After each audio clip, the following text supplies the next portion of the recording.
Irachamacê, pessoal, sejam todos muito bem-vindos aqui ao Escalavelmente, onde nós falamos sobre como você escalar seus resultados no mundo do desenvolvimento humano das empresas, no mundo dos recursos humanos. Eu sou Sandiolen e hoje vamos mergulhar aí em como construir cases de sucesso. Muito bom. É um prazer estar aqui novamente e vamos nessa, né, Sam? Hoje temos algumas coisas para falar.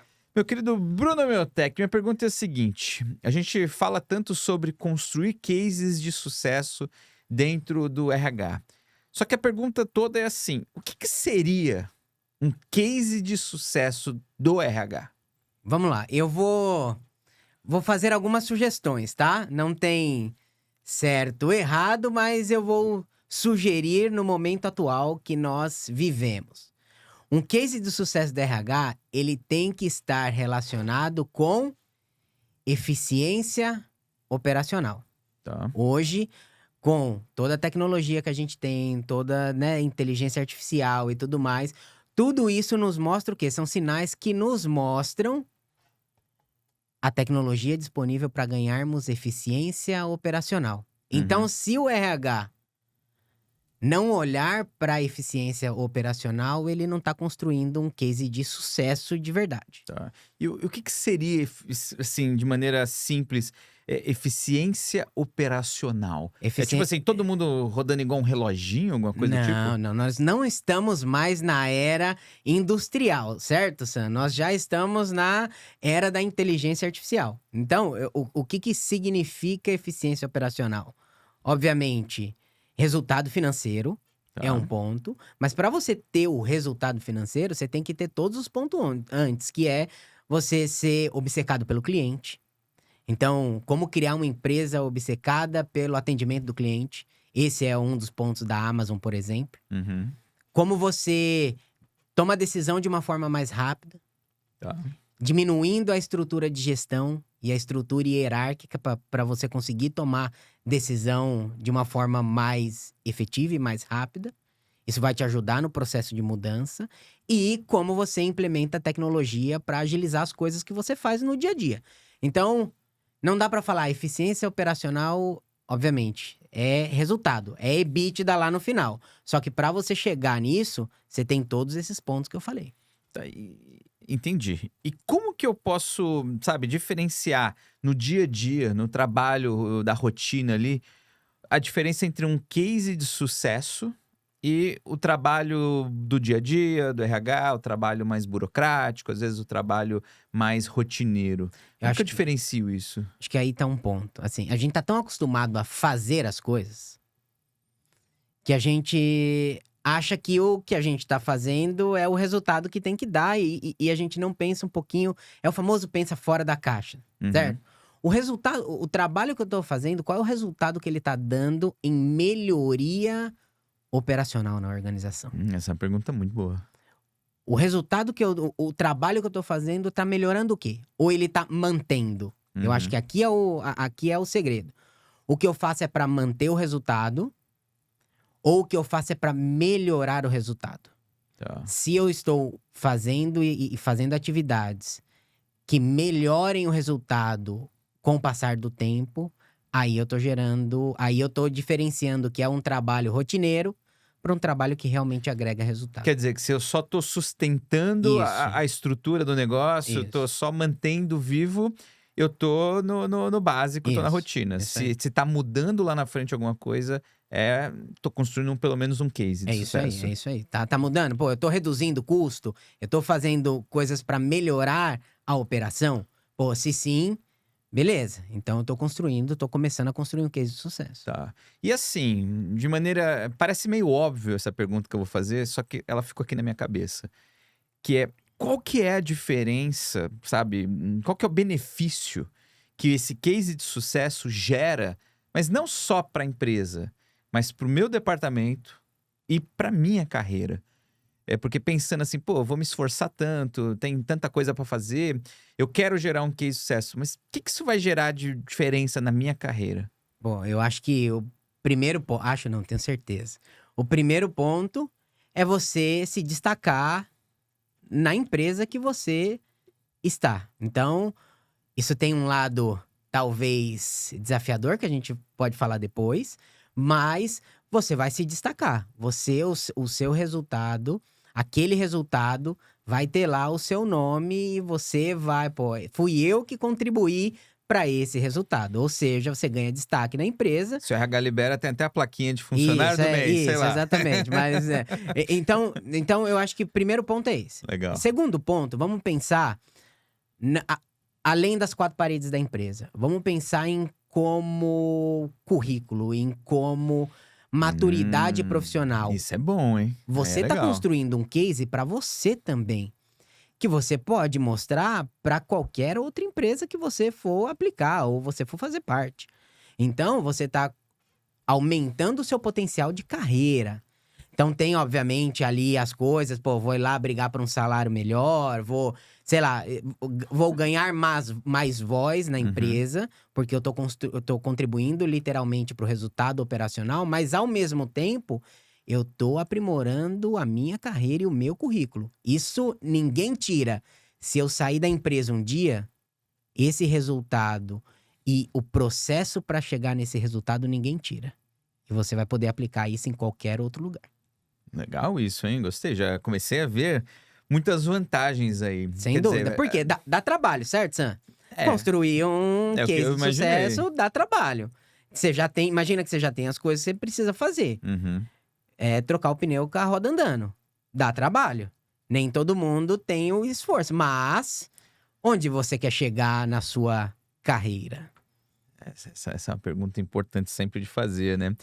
E aí a gente tem que pensar no contraponto também, né? Se eu não construir um case de sucesso dentro da minha carreira, dentro da empresa que eu estou trabalhando, dentro do meu departamento, o que acontece? Tem um lado negativo de não fazer? Ser só mais um. Eu acredito que você não se desenvolve, eu acho que é o primeiro ponto. Você, como profissional, não se desenvolve. Você vai continuar fazendo. É o que eu chamo de, é o famoso tarefeiro. É uma pessoa que realiza muitas tarefas. Aí a gente Tá observa. sempre ocupado, né? Isso, sempre ocupado. Não, eu não tenho. É aquela pessoa que não pode tirar férias. Se tiver, meu Deus, eu tenho tanta Bem coisa pra isso. fazer que eu não posso tirar férias. Então, ok, é uma decisão. Mas o que a gente tem que pensar? Nós já falamos isso nos episódios passados. Nós estamos na era do quê? Da inteligência artificial. A inteligência artificial veio para substituir tarefeiro. É verdade, hein? Então, Quer dizer, tá correndo um risco. tá correndo um risco eminente. Você pode decidir, mas você vai ver o caminhão passar. E aí você vai ter que sair correndo pra ir atrás do que tá acontecendo. Você pode ter a velocidade ou você pode não ter a velocidade. E aí depois passou. Então, qual é o risco de você não fazer? É você ficar pra trás. É você não continuar relevante no mercado de trabalho. É uma decisão que as pessoas querem tomar? Não sei, mas esse é o risco eminente. Tem que ter consciência disso, né? Isso, é. E você sabe o que eu fiquei pensando aqui? Pode ser pior ainda, né? Porque e se de repente o case de sucesso vem do computador, vem da inteligência artificial? Quer sem dizer, dúvida. o chefe mandou ali uma ideia que veio do chat GPT, que você não teve. Ele começa a olhar e fala, mas será que eu preciso manter todo mundo aqui? Será que Sem não dá pra dúvida. dar uns cortes ali, ó? Sem dúvida. Sem dúvida. É algo a se pensar, né? E me fala uma coisa assim, Bruno. Qual que é o melhor momento para eu começar a pensar assim, em construir um case de sucesso pro RH? Boa. Tem um momento certo de carreira, tempo de casa, ou como as coisas estão rodando dentro da empresa? Como que é isso? Tem. Pra ontem.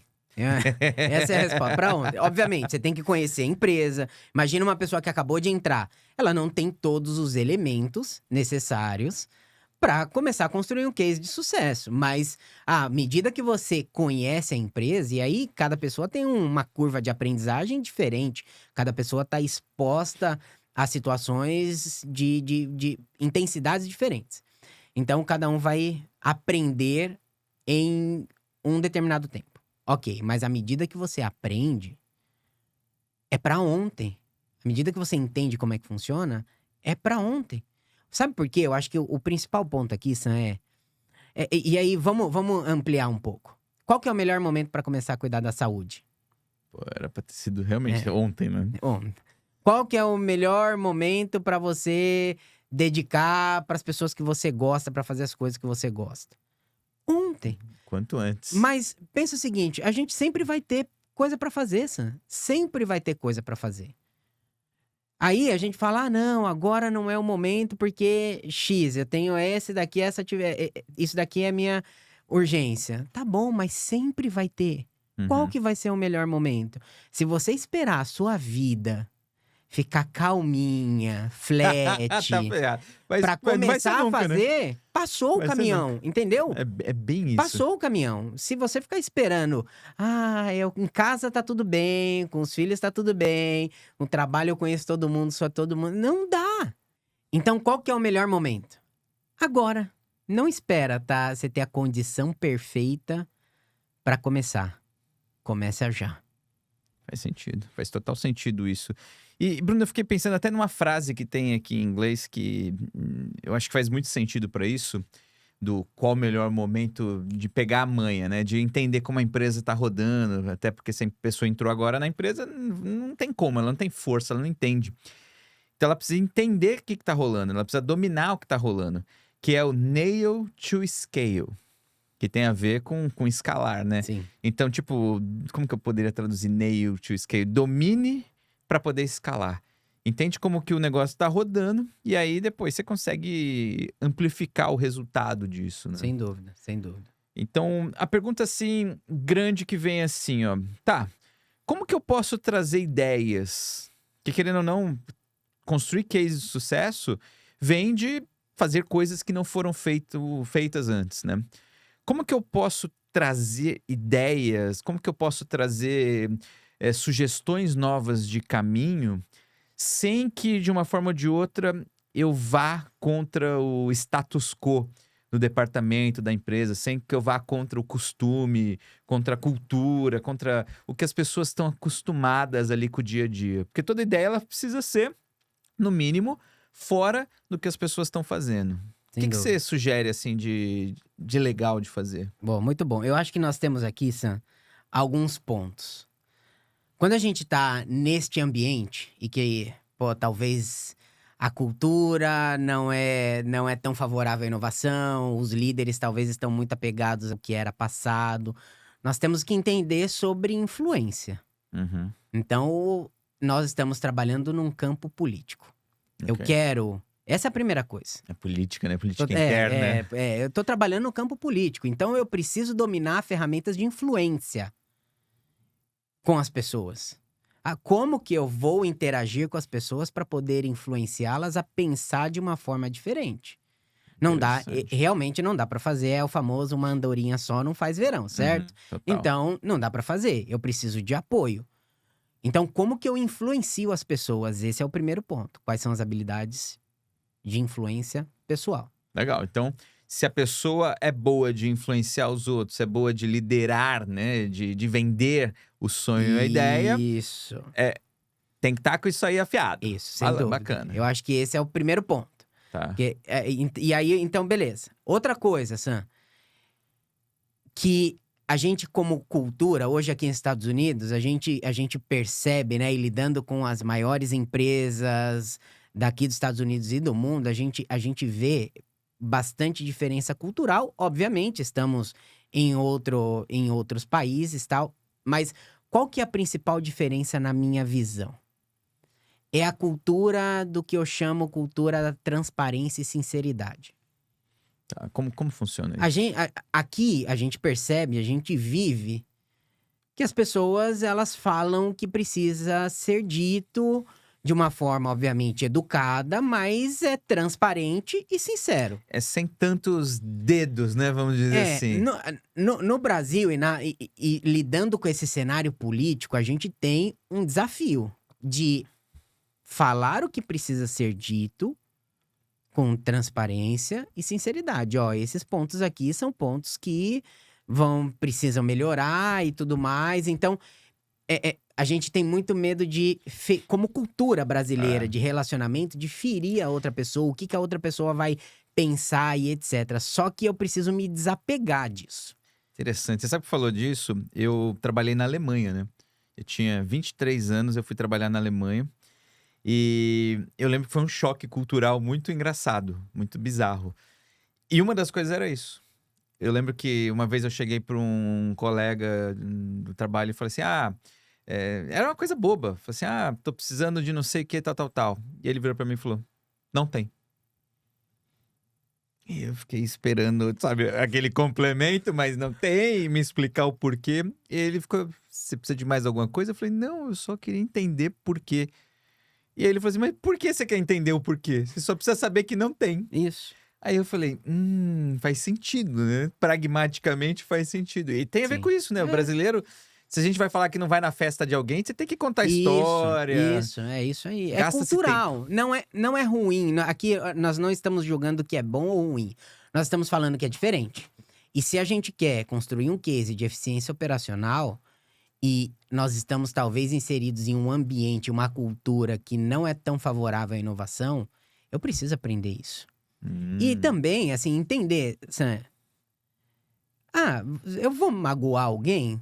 Provavelmente sim, porque eu não tenho controle de como a pessoa vai receber. Eu não tenho controle sobre isso. Só que e aí?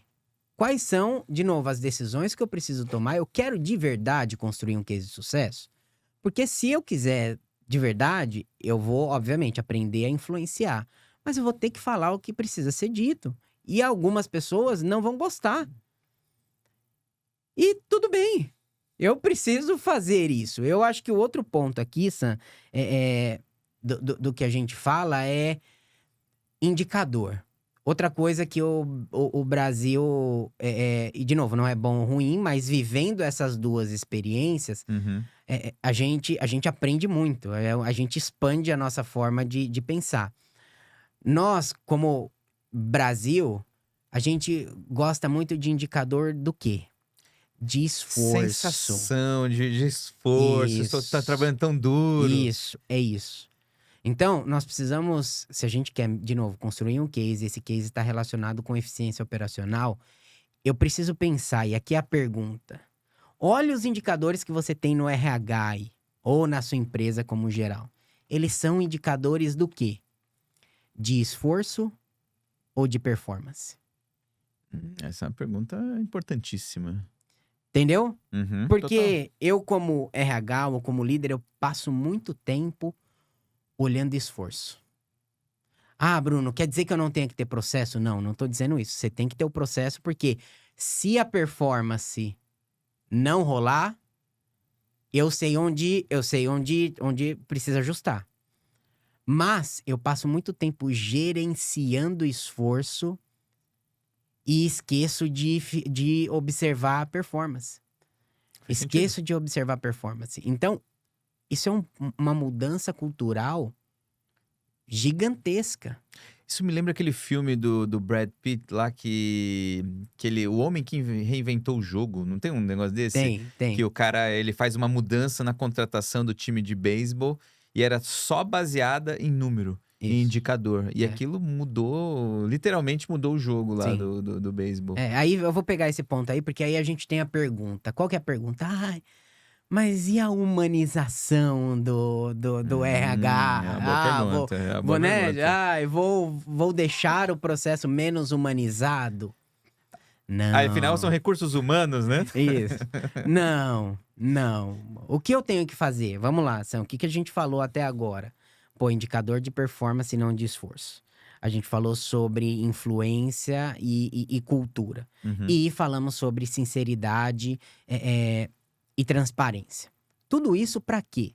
Para a gente melhorar eficiência. Para a gente melhorar como nós utilizamos o nosso tempo. Uhum. Faz sentido.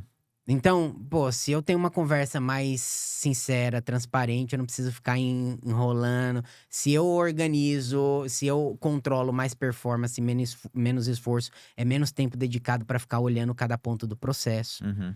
Isso me ajuda o quê? A ter eficiência no meu trabalho.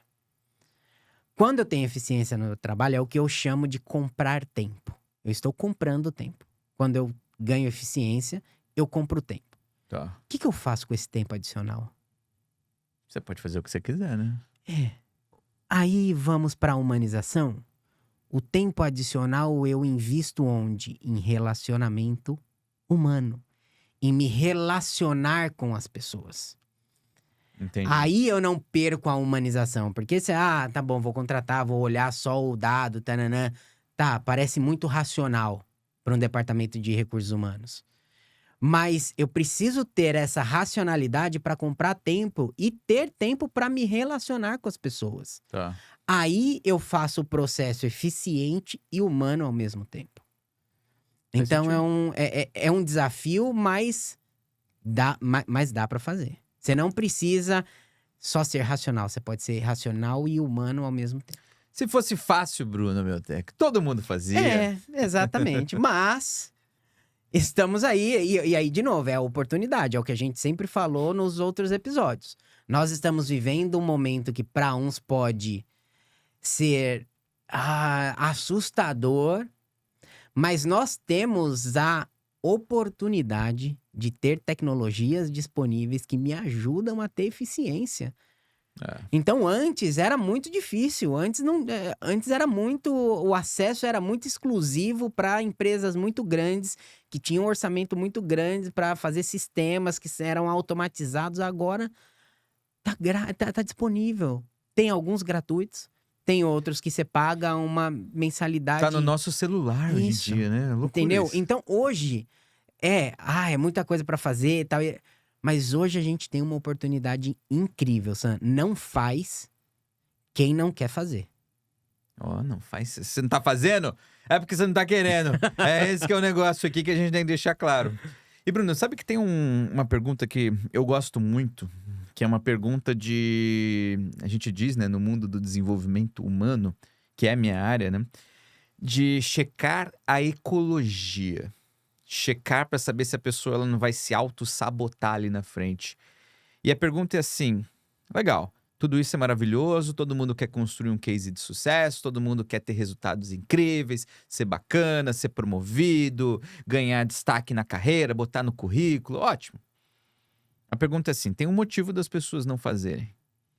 E provavelmente é porque isso também deve ter alguns pequenos ou grandes efeitos colaterais na execução, no sonhar, no realizar aquilo.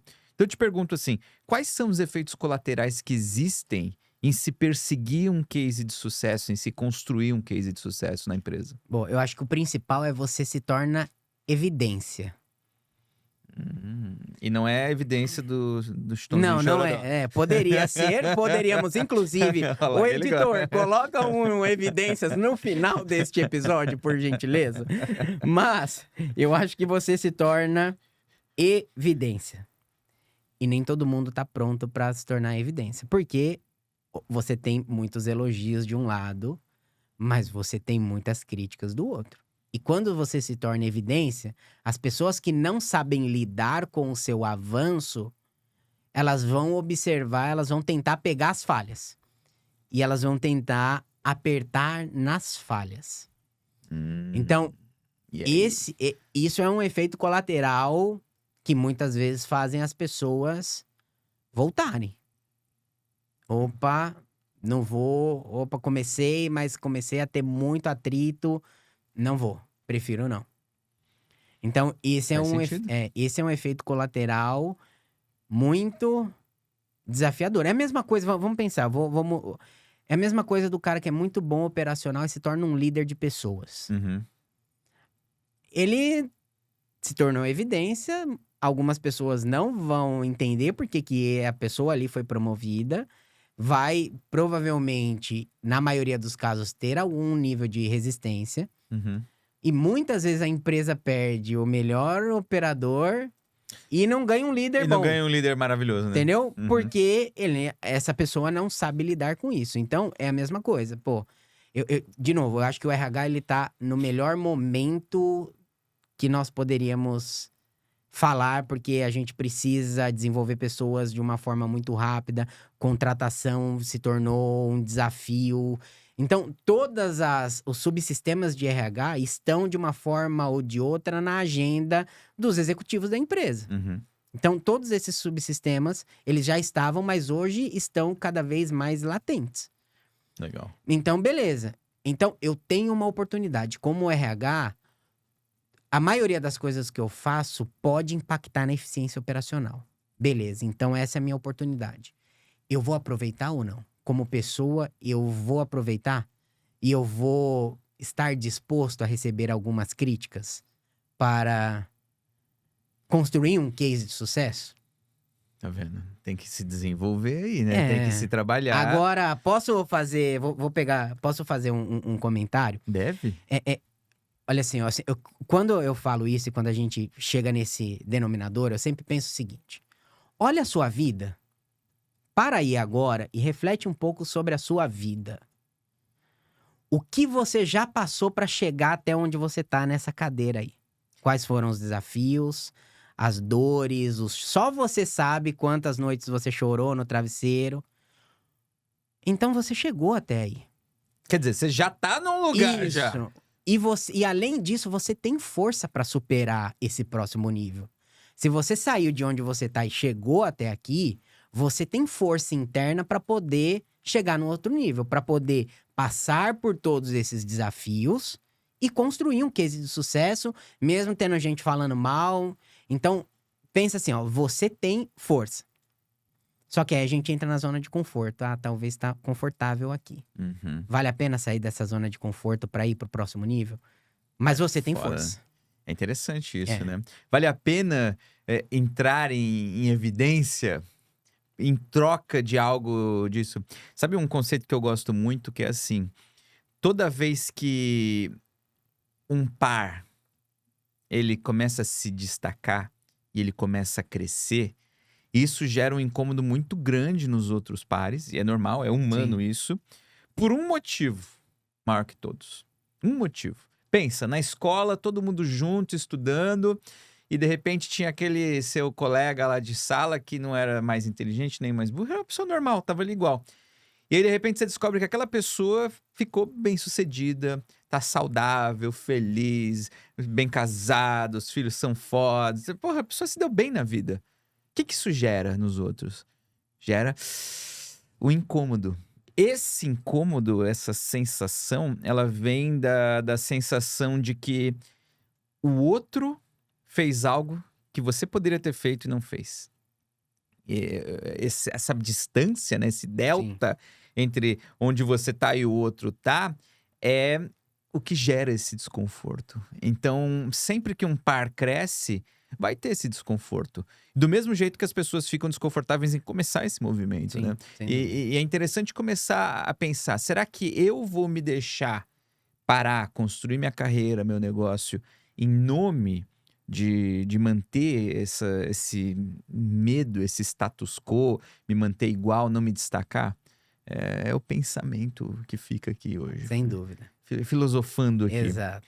E assim, como que o RH pode gerar um case de sucesso? Como que se faz? Como que o RH tem esse poder de gerar um case de sucesso para a empresa, para o próprio departamento? Como que rola isso? Eu acho que o primeiro é você mapear, certo? Então, primeiro ponto é um mapa do quê? Do que a gente já falou em algum momento aqui no Escalavelmente. Quais são os problemas de negócio que a gente está resolvendo? Boa Entendeu? pergunta. Quais são os problemas de negócio que a gente está resolvendo? O que o negócio está resolvendo? Qual o impacto que a minha empresa e que o serviço ou produto que eu vendo causam na sociedade? Uhum. Tá bom. Esses são os problemas que a minha empresa está resolvendo. Beleza. Como que eu posso ajudar a empresa a resolver esses problemas? Como eu posso ajudar os executivos a resolver esses problemas? De uma forma ainda mais efetiva. Isso. Então, quais são os problemas que a empresa como um todo tá gerando e tem para eu poder efetivamente construir um case de sucesso que resolva um problema real. Então, de novo, não são só atividades. A gente tem, né, hoje, a função do business partner, que é o que vem um pouquinho dessa necessidade de você aprender um pouco com as áreas. Mas o que eu vejo é que o business partner, não, de novo, gente, não é geral, tá? Ok, tem muito business partner que é estratégico e que faz o negócio de verdade, mas tem muito business partner que é tarefeiro e que tá ali para fazer a tarefa de RH para aquele departamento. Cuidado, ChatGPT, inteligências artificiais estão chegando. Tem muito RH que tá dentro dos departamentos e que não sabe quais são os reais problemas que aquele departamento enfrenta e quais são os problemas que ele tá resolvendo. Uhum. Então, a gente já tem um caminho, que são os business partners. Só que essas pessoas precisam ter pensamento crítico real de quais problemas o negócio está enfrentando e o departamento está enfrentando. Beleza, com isso eu trago para casa e vou planejar. Eu trago para dentro do RH e vou planejar. Quais são as tecnologias que vão me ajudar a fazer isso? Como que eu Então eu posso mapeio, eu olho o que está acontecendo de fora. de fora como negócio? Tá. Quais são os problemas que o negócio está resolvendo? Depois disso, quais são os problemas que as áreas estão enfrentando para o negócio resolver esse problema? E aí, com base nisso daqui, eu vou construir as minhas ações. Ah, beleza, eu preciso. Boa. Vou dar um exemplo. Com o que a gente vive, né, Sam? O nosso trabalho é basicamente ajudar as empresas a fazer isso no que tange treinamento e desenvolvimento. Uhum. Então, poxa, você pega lá uma área. Vou dar um exemplo básico: onboarding. Uhum. Entra gente nova, o que acontece? As empresas tradicional, é a cultura lá que você falou, status quo e etc. O que acontece? A pessoa fica 3 dias inteiros, uma semana inteira, fazendo treinamento presencial ou online, mas de forma ao vivo. Aí pensa, a pessoa tá ali, tal e etc. Recebeu um caminhão de informação de todas as áreas, Uhum. processo, tanana. Imagina que a pessoa nunca viu nada. Recebeu um caminhão de informação ali em uma semana, 2, 3 dias. O que disso retém? Não sei. Provavelmente não tanto Boa. quanto poderia, né? Agora pensa no lado das outras pessoas que estão ali. Elas têm que falar a mesma coisa sempre, uma vez por mês ou uma vez a cada 2 meses. Por que não escala esse conhecimento? Por que você não... Você entende? Olha, é um exemplo simples de escala e de ganho de operação, eficiência operacional. Por que eu não crio uma experiência digital de aprendizagem que vai liberar o tempo das pessoas que vão fazer todo mês? Essa pessoa não vai precisar fazer mais todo mês ou cada 15 dias. Uhum. Aquele conteúdo vai estar ali numa experiência engajadora e a pessoa do outro lado, ela vai ter acesso àquele conteúdo sempre que ela tiver dúvida. Sempre que ela tiver... Isso é muito legal, hein? Sempre que ela tiver... Então, entendeu? A gente resolve alguns problemas. E você sabe que você falando isso, e ainda mais para essa geração de hoje em dia, né? Millennials, faz muito sentido. Porque pensa, quantas pessoas não aprenderam a falar inglês jogando videogame? Ou aprenderam coisas ali mirabolantes no computador, mexendo em coisas? Por que tem que ter uma aula presencial com alguém olhando para nossa cara? Não pode ter uma estrutura toda organizada. Faz total sentido isso. Nunca vai mudar? Não, vai mudar. Mas aí eu mudo o que for... Essa é a nossa especialidade. Pô, a gente constrói experiências para... O que muda, geralmente? Muda uma ferramenta, muda, sei lá, esse processo específico. Então, esse processo específico, você faz ele de uma forma mais interativa, que não precisa gravar um vídeo e que o RH mesmo consiga modificar caso alguma coisa modifique. Então, você pensar na jornada e colocar em uma jornada escalável aquilo que dá para escalar. Legal. Então, esse é um pouco do nosso trabalho e é um exemplo simples. Eu acho que onboarding é um exemplo simples de ganho operacional e de ganho de eficiência do que nós estamos falando aqui. Então, de novo, problema da empresa, problema das áreas, e aí com base nos problemas das áreas você cria as ações e talvez uma dessas ações seja como que eu amplifico o treinamento e desenvolvimento e escalo isso de uma forma mais operacionalmente eficiente. Legal isso, hein? E se as pessoas quiserem saber mais sobre os trabalhos que você e toda a sua empresa realiza, como que elas podem fazer, Bruno? Bom, o caminho. Omeutech.com, do jeito que tá escrito aqui em algum lugar, omeutech.com. O Homeotech, né? Porque tá aí, Bruno Homeotech, você pega o Homeotech, tá escrito aí, homeotech.com, ou em todas as redes sociais. Se você digitar Homeotech, você vai achar ou no LinkedIn ou no Instagram, e lá tem o que a gente faz. Legal, hein? Então vou pedir pro pessoal colocar links e mais detalhes aqui na descrição do vídeo do YouTube. Bruno Meutech, quero agradecer, muito obrigado, foi muito Muito foda. bom. Aprendi horrores aqui, tava até anotando aqui enquanto o Bruno tava falando. Coisas muito boas pra gente poder escalar resultados aí dentro das empresas, dos negócios, dentro do RH. Obrigado, Brunão. Valeu, bora!